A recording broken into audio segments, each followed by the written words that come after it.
ప్రజలకి ఆయన అహర్నిశలు సేవ చేస్తాం జరిగింది.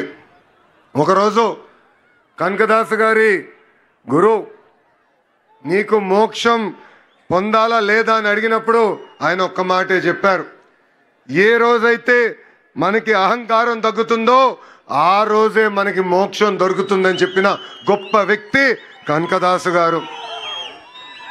కనకదాసు గారి జీవితం మనందరికి ఒక స్ఫూర్తి.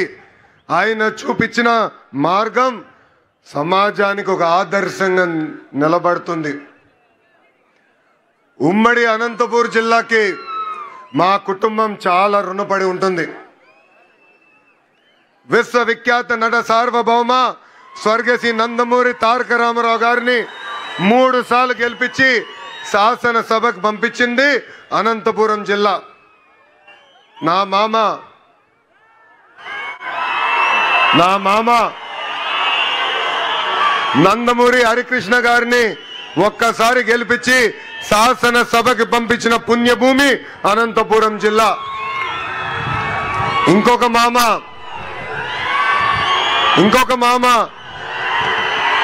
కూతురిచ్చిన మామ నా ఒక్కడికే ముద్దల మామయ్య మీ అందరి బాలయ్య అని కూడా 3 సార్లు హ్యాట్రిక్ గా గెలిపించి శాసనసభకి పంపించిన గొప్ప నేల అనంతపురం నేల. ఈ నేలకి మేము ఎంత చేసినా తక్కువే. మా జీవితాంతం మీకు రుణపడి ఉంటామని ఈ సభాముఖంగా మీ లోకేష్ మీకు హామీ ఇస్తున్నారు.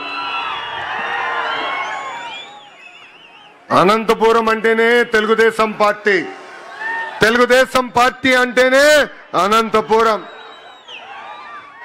మా కురుబ సోదరులు నాడు నేడు ఎప్పుడూ తెలుగుదేశం పార్టీకి అండగా నిలబడ్డారు.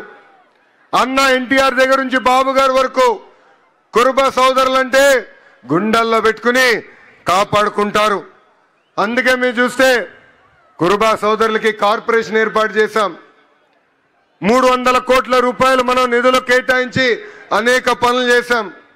గతంలో కురుబ సోదరుల కోసం పెద్ద ఎత్తున భవనాలు కూడా మన ప్రభుత్వం కడతాం జరిగింది.